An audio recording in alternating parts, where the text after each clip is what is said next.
താമരപ്പൂങ്കാവനത്തിൽ താമസിക്കുന്നോളെ പഞ്ചവർണ്ണ പൈങ്കിളിയിൽ പങ്കുറങ്കുള്ളോളെ പങ്കുറങ്കുള്ളോളെ. പാത്തുമ്മ അറിയാലോ, ബഷീർക്കാടെ പെങ്ങളാ പാത്തുമ്മ. അല്ലോ, നമ്മളൊരു കാര്യം മറന്നല്ലോ. നമ്മൾ ആടവിടെ പള്ളിയും പൈച്ച് കുത്തിരിക്കണ. നമ്മൾ കുറച്ച് പച്ചില കൊടുത്തിട്ട് വരാട്ടാ. എവിടെ പച്ചില?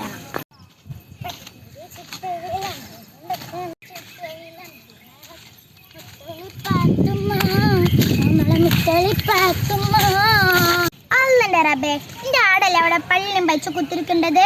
അല്ല സുബൈദ, ചെന്താടിന് കണ്ണീരെല്ലാം കൊടുത്തില്ലേ? പുസ്തകങ്ങളും പേപ്പറും ഒക്കെ എൻ്റെ ആട് തിന്നു കൊടുത്തു. വീട്ടിലാണെങ്കിൽ നിറച്ച് പണി. അപ്പോഴാണ് എൻ്റെ ഒരാട്. ഇപ്പൊ ഇതൊക്കെ പറയും എൻ്റെ ആടിന് പെറ്റോട്ടെ, അപ്പൊ ഈ പറഞ്ഞവരൊക്കെ എൻ്റെ പിന്നാലെ നടക്കും. അപ്പൊ ഞാൻ കാണിച്ചു തരാം. പറയല്ലേ പാത്തമ്മ, എന്നോട് പറ്റല്ലേ? കുറച്ച് പാല് ഈ സുബൈദാക്കും തരുന്നേ. സുബൈദ എന്നെ മറക്കല്ലേ? പാലെല്ലാം നല്ല ചുട്ട അടയാണ്ട് വെച്ച് തരും.